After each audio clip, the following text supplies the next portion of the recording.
Hello! I am incredibly low on battery, but excited to be reviewing Let It Snow. So this was the first book that my lovely patrons voted that I read, and it took me a while. I have had a really weird time with reading in honestly the last year, and it's because I went and I studied abroad for 6 months. And in those 6 months, my priority was not reading even a little bit. Like, I was doing everything, and I just was in a foreign country. I was traveling all of the time. I was doing so much fun stuff, and at the end of the day, I was exhausted and I would sleep.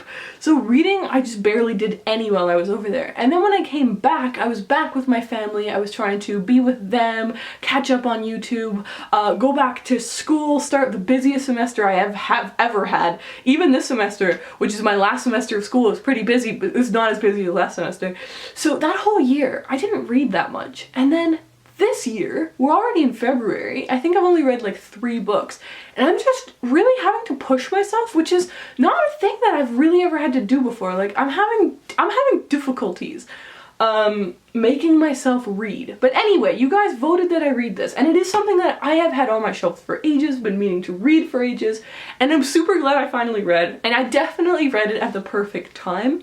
This book, the stories take place during Christmas time, but it doesn't really feel like a Christmas book. It feels more like a wintertime book because it's all about a giant snowstorm. So basically, Let It Snow is by 3 authors, John Green, Maureen Johnson, Lauren Miracle. That's interesting that they put them in that order because that's obviously the order of how famous they are, but that's not the order the stories are in the book. It's Maureen Johnson, then John Green, then Lauren Miracle.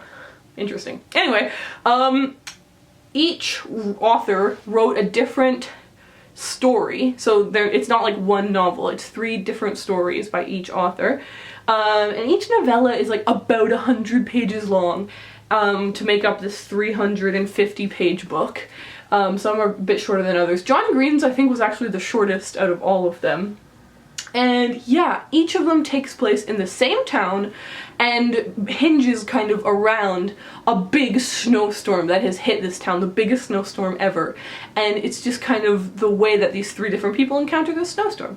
So, Maureen Johnson's story is about a girl who lives in a different town, and for Christmas, she's obviously supposed to normally spend it with her family, but her parents get sent to jail because of a ridiculous thing that happens, and she ends up being sent to stay with her grandparents far away. So she's on the train, but the train has to stop because of this snowstorm, and she's led into the middle of this random town because the train has to stop. And she gets out of the train, she meets this boy, and ends up staying at his house. And through these interactions, through this having to do something she's never done before, through having to interact with a new family, with this new guy, she starts to recognize what kind of things are going wrong in her own life and why she's not happy with her relationship with her boyfriend. I liked it, like, I did enjoy it, but I didn't like I don't know, I just found the whole thing pretty kind of implausible. And like, why would she go and stay at a random boy's house that she's never met before? Why did they fall so madly in love in just one night? Like, that doesn't seem legit to me. And it just felt a bit hollow. Like, there was some funny lines, but really it just was a bit like, okay, I feel like I've kind of read this story before. Like, I don't feel like it's particularly new. So then John Green's story is about these 3 teenagers who get called to the Waffle House. The Waffle House in this story is like a point, in this book I mean, is like a point of where a lot of stuff happens. And they decide to drive to the Waffle House to meet all of these cheerleaders that are hanging out there because they've also been stranded by the train. And their car gets stuck in the snow and like a race happens to get to the Waffle House on time. Again, I enjoyed it, but I'm starting to notice a thing. John Green just writes the same thing over and over again. And when I was younger and I had just discovered John Green, I was fine with that. I didn't care that his stories were pretty much the same and his characters were pretty much the same because I was enjoying that formula. I liked the uber intelligent, weirdly like super intense vocabularied teenagers going on some sort of intense quest. I enjoyed that. But now that I've read quite a few things by him, and I think, okay, so this sucks, but my battery died and I can't find the other one. And so I didn't want to stop filming, so you're filming on my iPad. And I think the quality's gonna be garbage, and I think that this is the wrong book. Uh-oh. I think that this is backwards now, isn't it? While we were in high quality, everything was visible, everything has now fallen apart. So I apologize, but we're just gonna plow on. We're gonna plow on. So, John Green's story. Right, what was I even saying? Oh my goodness. I went on a huge hunt to try and find the other battery. Can't find it. Everything has gone to hell. Yeah, so, John Green's, right. So while I, at that time, was loving those kinds of stories, now I find them repetitive. And what I was saying is, now we've also seen 2 films that have the same story and the same characters.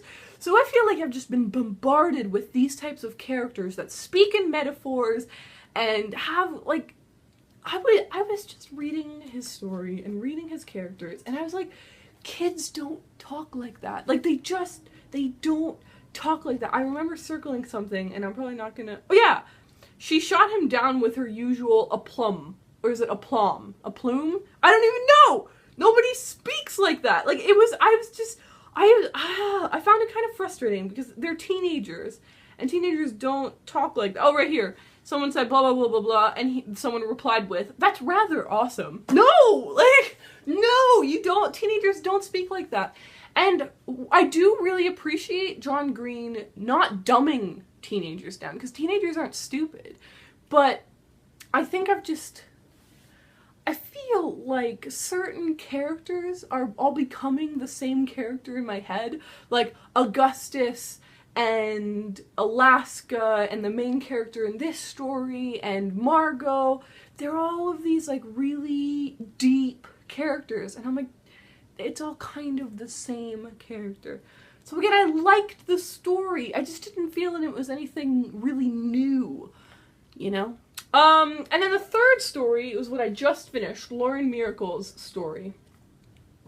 My problem with that one was that I didn't like the main character. Now, you don't have to like the main character to enjoy a story. I know that. But I just didn't like her. I found her really annoying.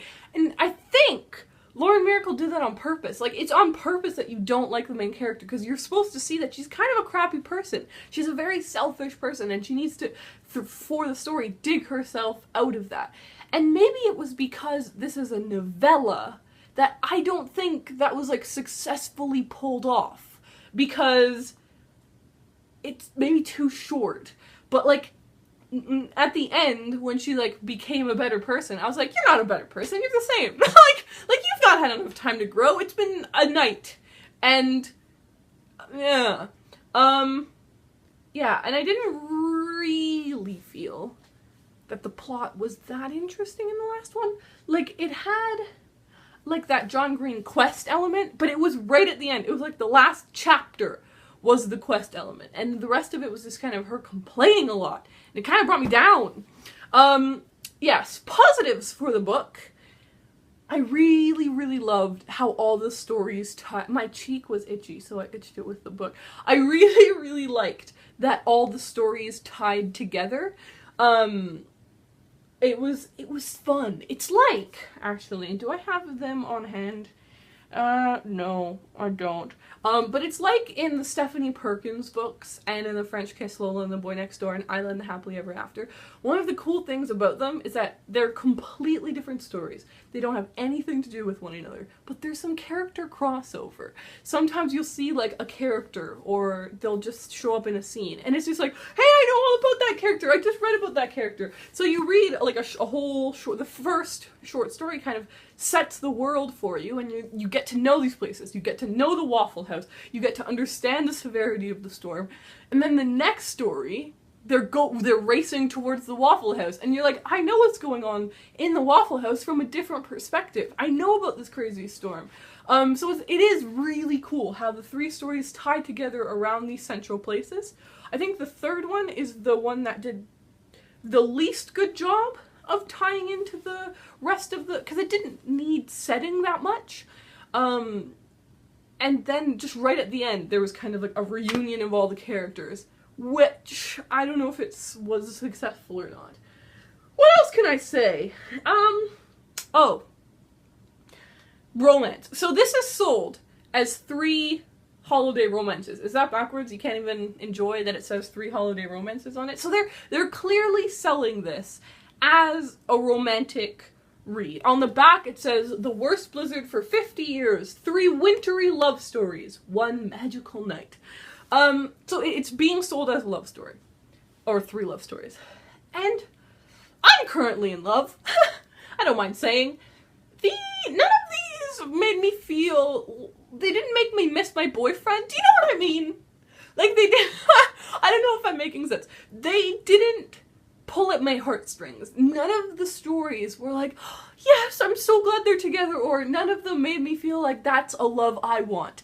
None of them, and I'm not saying that they need to remind me of my specific relationship, because each relationship on this whole planet is so vastly different and has its own rules and excitements, but there's kind of, I think, a universal feeling of kind of, I don't want to say universal feeling, but I just kind of feel like with a lot of romances that I've read, I have felt a sort of attachment, a kind of mirroring, a reflection. I have seen in the story something that I can relate to, something that I agree with, something that the author has drawn a truth.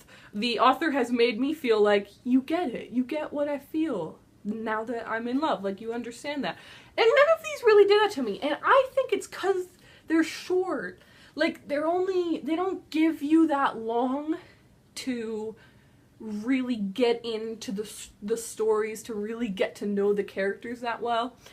And I think that because it's young adult, and this is not a bad thing, but I think because it's young adult, they really, really want to focus on the plot as well, and so a lot of the time gets taken up with plot, which is exciting, which makes a good story, but, iPad. God, it's not my iPad. This is, okay, I'll just hold it for it's gonna be shaky cam now. You see, we've gone through all the phases of cinematic history. Yeah, YA likes to do a good plot a lot of the time, not always, but a lot of the time. And my brother's home. Hello! And I feel that it's a mess. This video's a mess.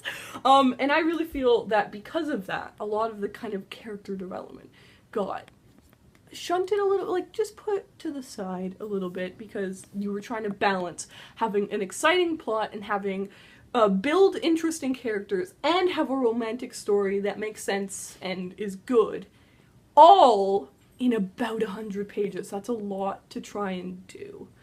So yeah, I did enjoy it. I think I'd give it about 3 out of 5 stars.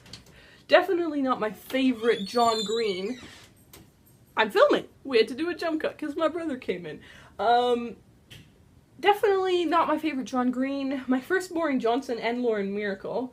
But I'm kind of... We had to do a jump cut because my brother came in.